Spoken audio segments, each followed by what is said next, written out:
je suis Madame Pigatek l'épouse Ola et je suis responsable de l'ONG Go for God et en même temps femme politique et beaucoup plus d'autres casquettes, femme d'affaires, entrepreneur, mais aussi responsable dans une structure de la place.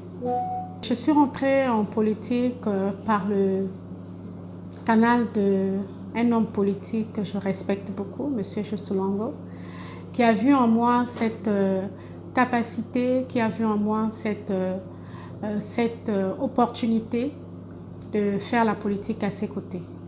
Et donc, il y a 2 ans, il m'avait mis à la tête de son parti, les sociaux-démocrates gabonais, où j'occupais le poste de secrétaire national des sociaux-démocrates gabonais.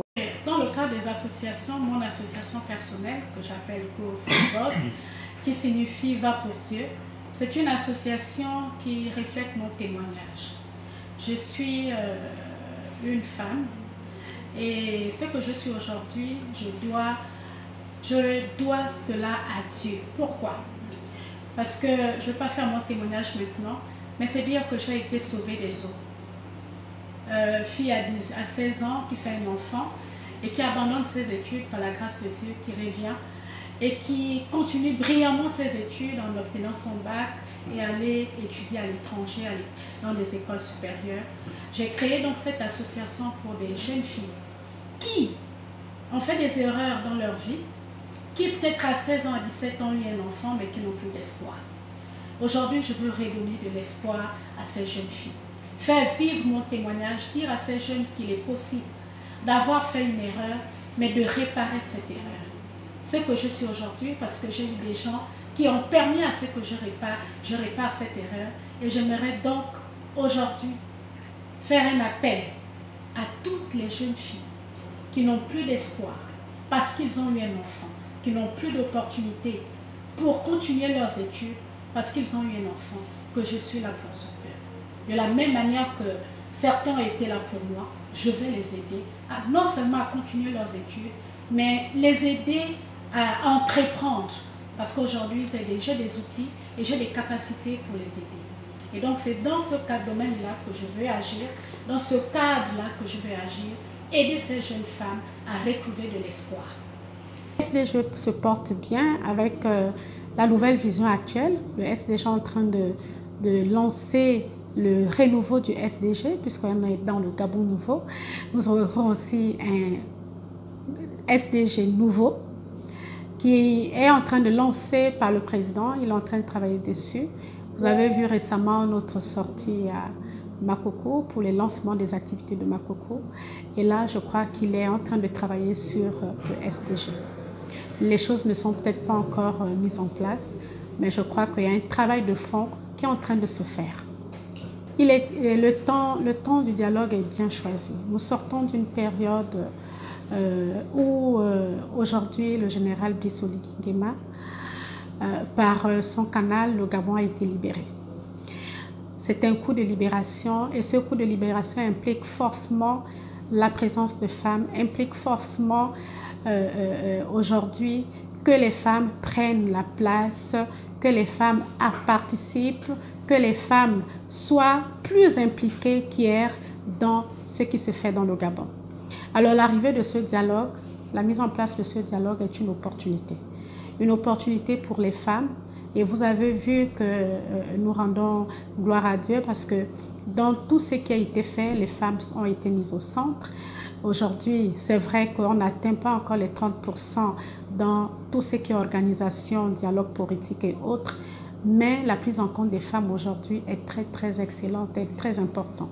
Nous faisons quand même partie des pays où la voix de femmes est écoutée et pour ce dialogue, je crois que la femme sera totalement impliquée. Nous avons vu des organisations des femmes qui ont été prises en compte dans ce dialogue et nous sommes convaincus que la représentation des femmes et les femmes qui ont été choisies pour nous présenter à ce dialogue, nous représenter autant pour moi ce dialogue, iront défendre les droits de la femme, défendre les activités des femmes, mais aussi défendre...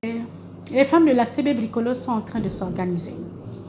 Il faut dire que notre localité a beaucoup été, je vais pas dire marginalisée, mais a eu beaucoup de difficultés à réunir les populations de la Séguébé-Brikolo. Et aujourd'hui, nous avons créé une dynamique des femmes qui va réunir donc toutes les femmes de la Séguébé-Brikolo, non seulement les femmes de la Séguébé-Brikolo, mais les jeunes, les hommes et les femmes. Particulièrement, les femmes sont réunies en dynamique. Et cette dynamique, nous sommes en train d'organiser de façon à ce que la Séguébé-Brikolo, notamment la commune de Kondja, soit unie. Au-delà de tout ce qu'il y a eu comme difficulté politique, parce qu'il faut dire effectivement que c'est la politique qui a plus ou moins détruit la localité de la Séguébé-Brikolo.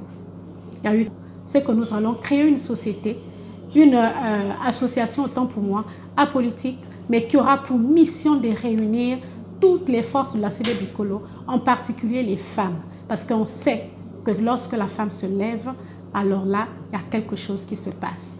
Pour ma part, je suis convaincue. Je suis convaincue que ce coup de libération va aboutir à un Gabon nouveau.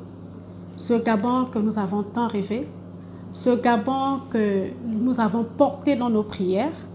Et je me rappelle que lorsque ce coup de libération est arrivé, j'étais à l'île Maurice à une conférence, mais c'était pour moi une fête.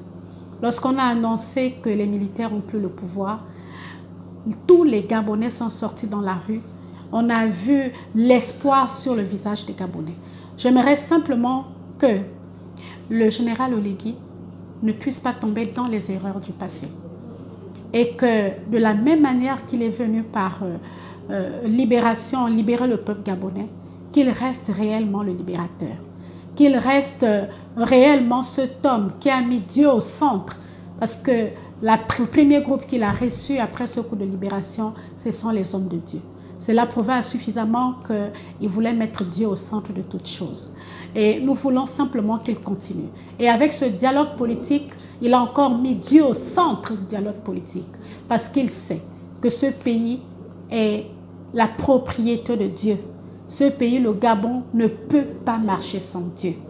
Et ça, je sais, s'il, et seulement si, il continue la voie qu'il a empruntée en mettant Dieu en première position, en mettant Dieu en première position dans ce pays, il réussira son mandat. Il va réussir son challenge et les Gabonais, nous, les Gabonais, on est en même de lui.